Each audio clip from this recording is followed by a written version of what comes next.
This is the RhinoShield SolidSuit ecosystem, so we're going to dive into all these individual items, including this lens that we are pretty excited about. Works pretty well for smartphone photography and videography. So kicking this off, we just have a iPhone 7 here, and we're just going to toss that right onto the case. So a couple things on this case.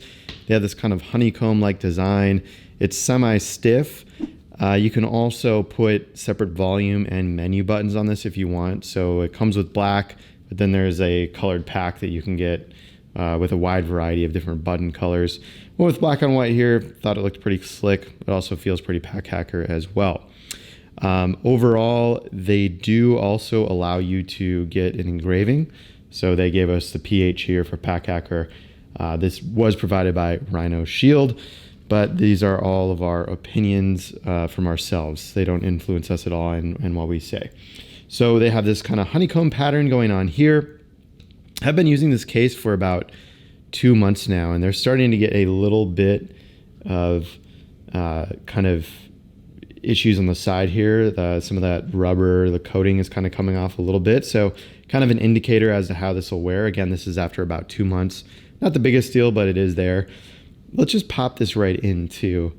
And I can tell you one other thing that I've noticed as well. So within the first couple weeks of using this, I think the case sort of had to get acclimated with the phone or something of that nature, but I would kind of press on the side here and you could feel the space between the case and the phone. So it'd be this kind of like minor indentation.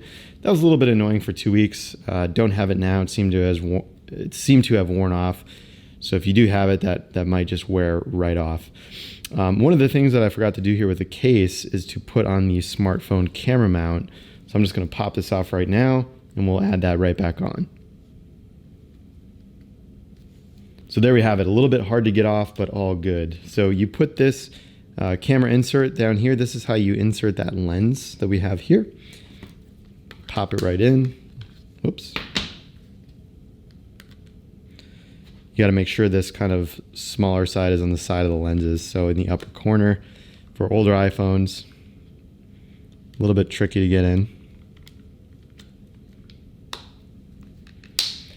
All right, so there we have it, a nicely mounted camera system right on the inside. So let's pop that in. That is in this box, basically that camera insert.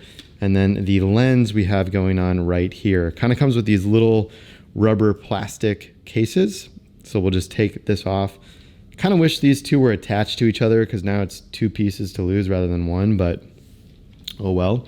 And then you just screw this right in quite easily here. And this is the wide lens version. So I'm just gonna pop up the camera app. There we go. And you can see that it's pretty wide. So we will just shoot here. Got a pretty wide lens going on. I'll just keep that right in. And then you can actually unscrew this and it gets a lot more narrow. So you can see just how much additional wideness that's adding. And then we can also go into macro lens mode. So right now it's a wide angle lens. If you unscrew this top part, that'll go into macro lens mode. So let me just get that set. Still recording on the iPhone, just a black video. It's going to be a fun video to look at later.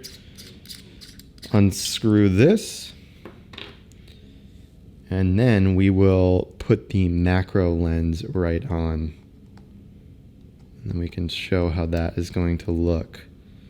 A little bit finicky here. You kind of align these 2 tabs, screw that in, lock that into place. And then you can see it's going to be really blurry when you're far away. When you get close and you focus, it gives you a nice clear picture. One that is not possible when the lens is in macro. So for this close, we unscrew this. You know, you're not quite going to be able to get that good of a shot with the camera that close. So it really allows you to focus in on little details. So there we go. Let's just put this back together. This in the middle is just another case that goes onto the top of the phone as well. And we haven't really utilized it, but it does go along with the system. One thing is the sound here. Let me just hold it near the mic. Some people really dislike that sound. I personally don't mind it, but have heard a couple comments on it. So there we go. It kind of comes with this little microfiber carrying case too. Just drop that in and then tighten that up. These little rope fasteners were on each side. The knot on this side came undone. So now we just have one, which is completely fine, but just a note on that. And as far as the case goes as well, definitely been enjoying it, using it. Personally, I like that the kind of case here is raised on the top here. So it's going to protect it from dropping that phone down onto a flat surface. So right now, basically the screen is hovering, so to speak, because of that lip here. So that's going to prevent it from drop straight down. Have dropped the phone a couple times, no issues as of yet. Just got that little bit of bite right there in the corner. Of course, if this does drop down face down on a surface that isn't flat, the screen is still going to hit, so you're not completely protected, but that little lip definitely helps. So be sure to go check out our full review of all these products over on packhacker.com. And thanks for keeping it here at Pack Hacker, your guide to smarter travel. We'll see you in the next video.